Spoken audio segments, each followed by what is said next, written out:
Welcome to all of you, my dear student, especially for BSc third year.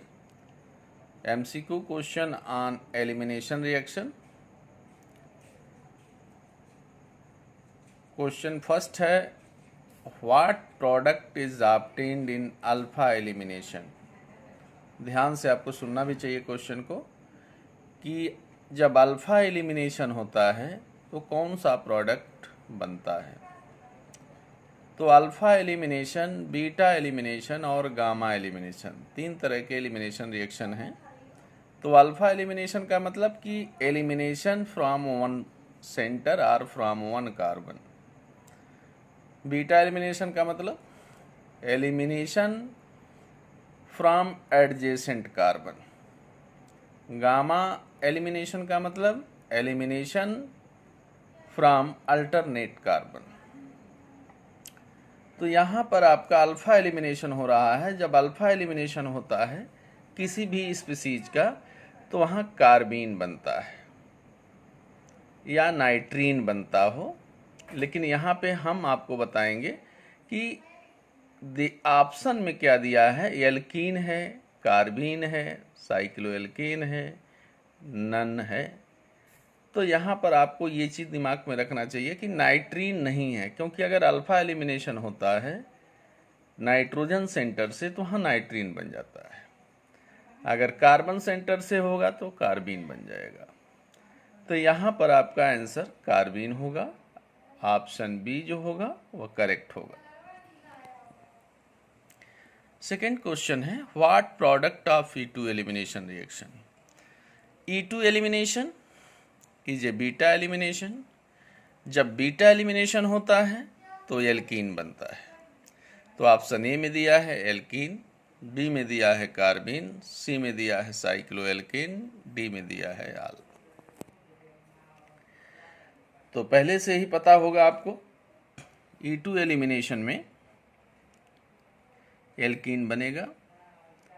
अगर कहीं gamma elimination होता, क्योंकि ये बीटा एलिमिनेशन है, E2 बीटा एलिमिनेशन भी यहाँ क्वेश्चन में मिल सकता है, तो वहाँ साइक्लोप्रोपेन या उसका डेरिवेटिव मिल जाता। What is the intermediate of E1 reaction? E1 reaction का रिएक्शन इंटरमीडिएट क्या होता है ये आपको बताना है। तो ए में दिया है कार्बेनाइन, बी में दिया है कार्बोकेटाइन, सी में दिया है ट्रांजिशन स्टेट, डी में दिया है नन।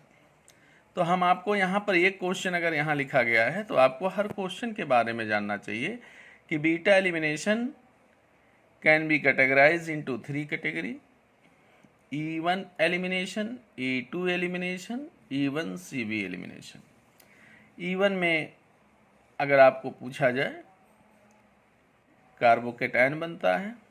E2 में अगर पूछा जाए केवल ट्रांजिशन स्टेट बनता है। और E1 CB में पूछा जाए तो carbanion as a reaction intermediate obtained होता है। तो पहला ऑप्शन दिया है कार्बेनाइन, बी में दिया है कार्बोकेटाइन, सी में दिया है ट्रांजिशन स्टेट, डी में दिया है नन। तो E1 रिएक्शन का रिएक्शन इंटरमीडिएट जो होता है वह कार्बोकेटाइन बनता है। इसका आंसर बी जो होगा करेक्ट होगा। Next question, intermediate of E1 CB reaction. अभी ऊपर हमने डिस्कस किया कि E1 CB का जो रिएक्शन इंटरमीडिएट होता है वह कार्बेनाइन होता है। ए में दिया है कार्बेनाइन, बी में दिया है कार्बोकेटाइन, सी में दिया है ट्रांजिशन स्टेट, डी में दिया है नन। तो इस रिएक्शन का रिएक्शन इंटरमीडिएट कार्बेनाइन होता है। आंसर बी जो होगा इसका करेक्ट होगा।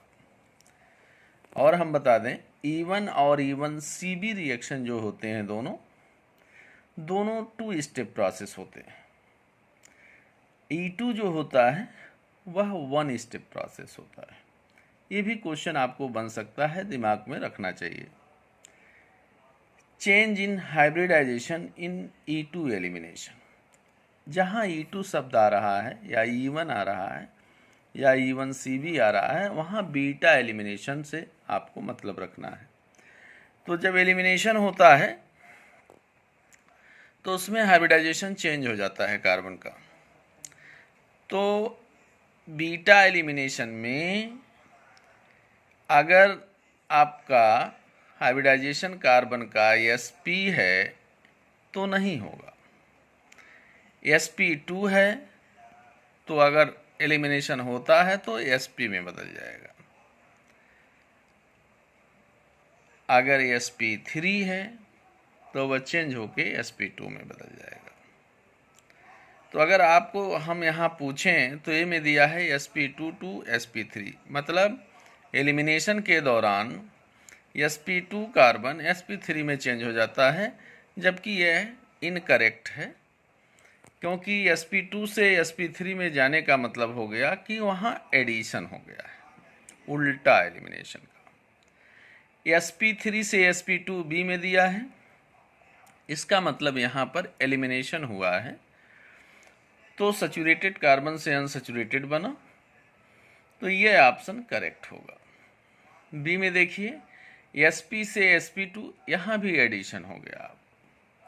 डी में देखिए sp से sp3, अगर p की वैल्यू बढ़ती जाए, p ऑर्बिटलों की संख्या, तो इसका मतलब एडिशन, और घटती जाए तो समझ जाइए कि आपका एलिमिनेशन।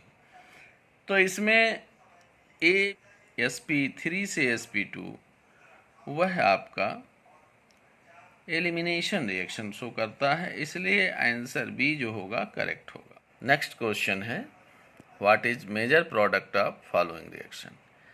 रिएक्शन में देखिए दिया क्या है, 2-फ्लोरो ब्यूटेन दिया है और sodium methoxide in presence of methyl alcohol दिया है। अर्थात इसमें अगर आप देखें तो बीटा एलिमिनेशन होगा, E1 होगा कि E2 होगा कि E1CB होगा, इसको भी ध्यान में रखना चाहिए। बताया तो कुछ नहीं गया है, लेकिन एक हिंट हम आपको देते हैं।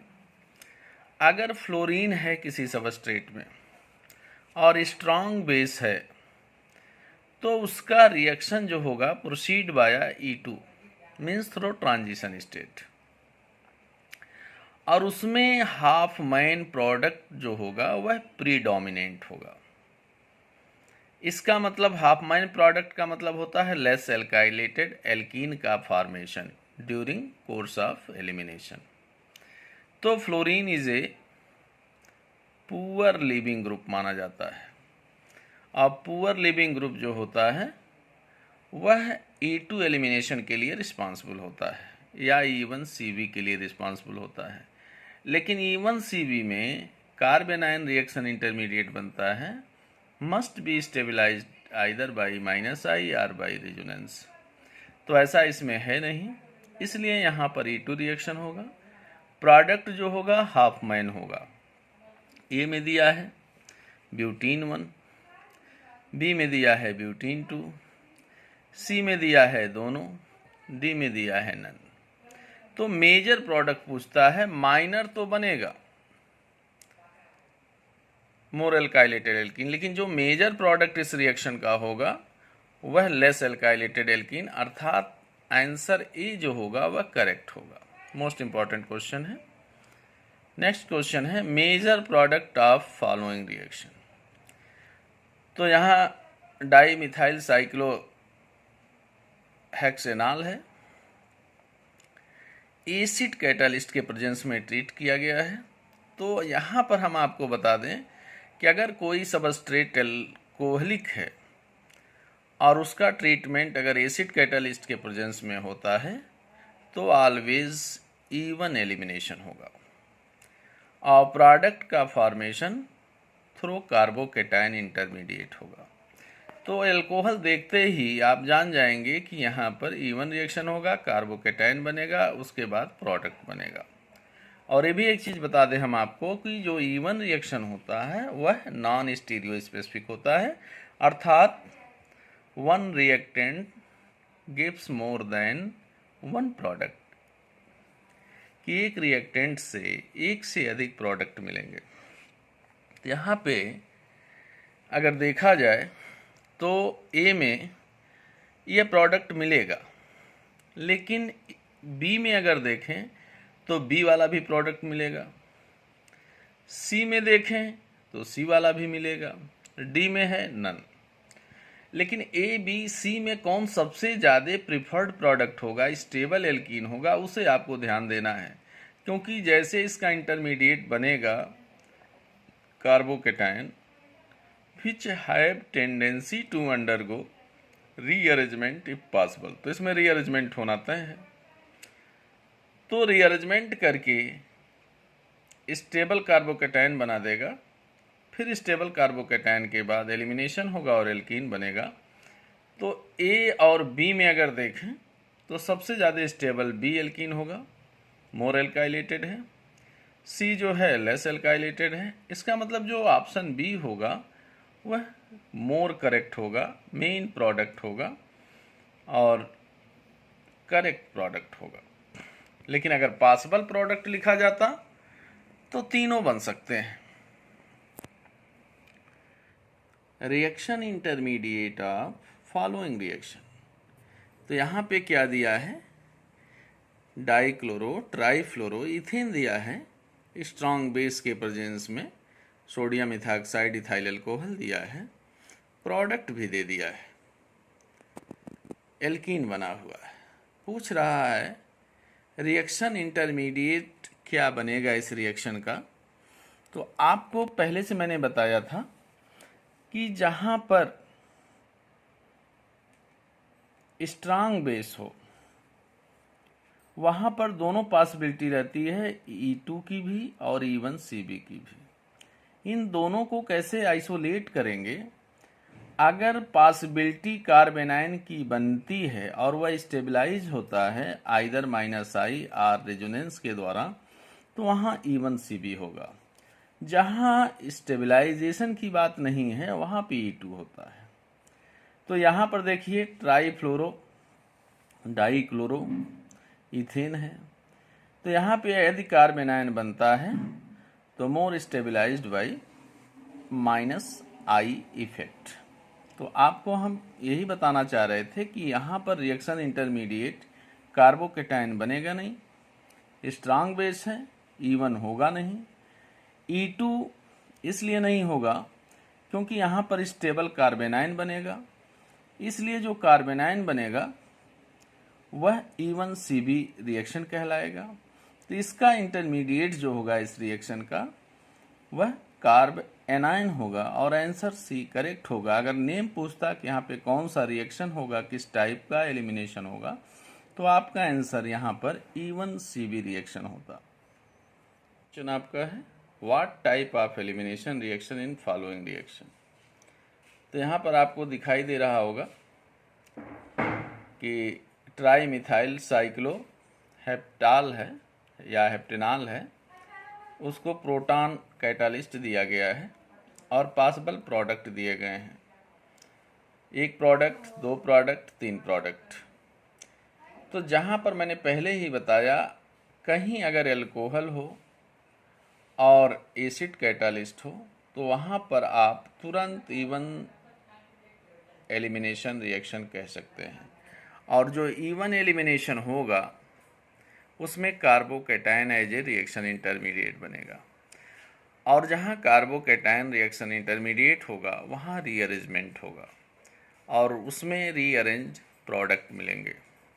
तो इस रिएक्शन में एलिमिनेशन रिएक्शन का टाइप पूछा है, ए में दिया है E1, बी में दिया है E2, सी में दिया है E1CB, डी में दिया है अल्फा अल्फा एलिमिनेशन।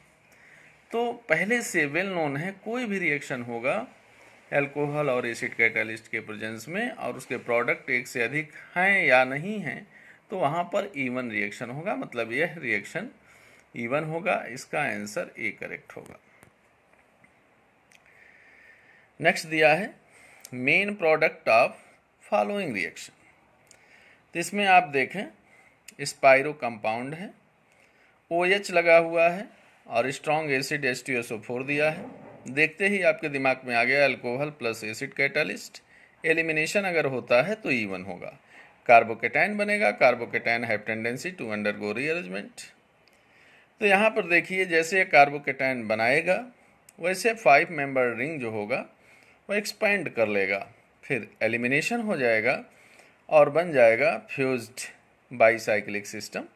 तो जिसमें ए में दिया है, आपको दिखाई दे रहा होगा प्रोडक्ट 1 जो बनाया हुआ है, और दूसरा क्या दिया है प्रोडक्ट सेकंड में देखा जाए तो उसमें एक साइक्लोपेंटेन रिंग है, दूसरा साइक्लोहेक्सिन रिंग है, स्पाइरो में ही है, विदाउट रीअरेंजमेंट प्रोडक्ट है। इसका मतलब दोनों तो बनेंगे फर्स्ट और सेकंड, लेकिन उसमें कौन मेजर होगा, कौन ज़्यादा स्टेबल प्रोडक्ट होगा, वह आपको दिखाई दे रहा है कि फर्स्ट होगा, क्योंकि वह रीअरेंज्ड प्रोडक्ट है, रीअरेंजमेंट के बाद बना है। तो ए में दिया है फर्स्ट, बी में दिया है सेकंड, सी में दिया है ए एंड बी बोथ, मानो first and second both, D में दिया है नन। तो इसका मतलब यह हो गया कि इसका जो प्रोडक्ट होगा वह फर्स्ट होगा, और रिएक्शन में आपको ए में दिया है फर्स्ट, इसलिए ऑप्शन ए करेक्ट होगा। नेक्स्ट क्वेश्चन है what is good leaving group in following. ये भी क्वेश्चन बहुत इंपॉर्टेंट है। गुड लिविंग ग्रुप होता है हाइलोजनों में सबसे बेटर आयोडीन। तो ए में दिया है फ्लोरीन, यह पुअर लिविंग ग्रुप है। बी में दिया है Cl, मॉडरेट लिविंग ग्रुप है।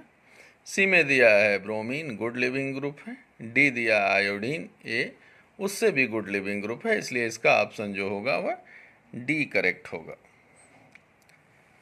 Iodine is a good leaving group and fluorine is a poor leaving group. यह दिमाग में। What is possible product of following reaction.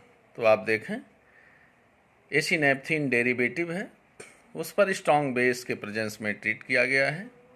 यहाँ पर एलिमिनेशन होगा, और एलिमिनेशन होगा तो दो प्रोडक्ट मिलेंगे, और दोनों प्रोडक्ट मतलब कि यहाँ पर अगर आपसे पूछा जाए कि यहाँ पे E1, E2, E1, CB कौन सा रिएक्शन होगा, तो हम आपको बताते हैं कि यहाँ पर अगर देखा जाए स्ट्रॉन्ग बेस है तो E1 नहीं, E2 हो सकता है, लेकिन E2 के लिए यह देखना है कि स्टीयरिक हिंड्रेंस न के बराबर हो, तो यहाँ स्टीयरिक हिंड्रेंस है। E1, CB में देखा जाए कि अगर इस किसी भी सेंटर पे कार्बेनाइन बनता है, चाहे Cl सेंटर चाहे फ्लोरीन सेंटर पे, तो वह रेजोनेंस स्टेबिलाइज होगा और -I के द्वारा भी स्टेबिलाइज होगा। इसलिए ये रिएक्शन जो होगा E1, CB रिएक्शन होगा। मैं लिखा नहीं हूँ, लेकिन जो बोल रहे हैं उसको आपको नोट कर लेना चाहिए तुरंत, कि इससे एक नहीं कई क्वेश्चन भविष्य में आपको मिल सकते हैं। तो यहाँ पर ए जो प्रोडक्ट दिया है एसिनेप्थीन क्लोरो डेरिवेटिव, और बी में दिया है फ्लोरो डेरिवेटिव एसिनेप्थीन, सी में दिया है A and B both, D में दिया है नन। तो मैंने कहा कि क्लोरीन सेंटर भी कार्बेनाइन बनाएगा और स्टेबलाइज होगा, और फ्लोरीन सेंटर भी कार्बेनाइन बना सकता है, स्टेबलाइज होगा, इसलिए प्रोडक्ट ए भी बनेगा और प्रोडक्ट बी भी बनेगा, इसलिए इसका ऑप्शन सी जो होगा करेक्ट होगा। नेक्स्ट क्वेश्चन है which have faster E1 reaction in following. तो दिया है 4 ऑप्शन, जिसमें आपको ये बताना है किसमें E1 रिएक्शन फास्टर होगा। 1 degree alkyl halide, 2 degree alkyl halide, 3 degree alkyl halide, D में दिया है ऑल। तो आपको हम बता दें कि E1 रिएक्शन में कार्बोकेटाइन फॉर्मेशन फर्स्ट स्टेप होता है, इसलिए हमारा जो एल्किल हैलाइड से कार्बोकेटाइन बनना चाहिए मस्ट बी स्टेबल या स्टेबिलाइज्ड बाई +I और हाइपर कॉन्जुगेशन और रेजोनेंस।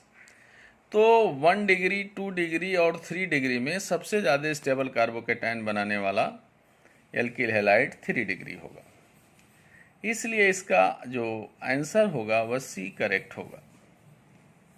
इसमें आपको एक चीज़ और ध्यान में रखना चाहिए कि एलिमिनेशन रिएक्शन में एल्किल हैलाइड ही केवल E1 नहीं देता है। मैंने आपको बताया एल्किल हैलाइड भी हो सकता है, एल्कोहल भी हो सकता है, तीसरा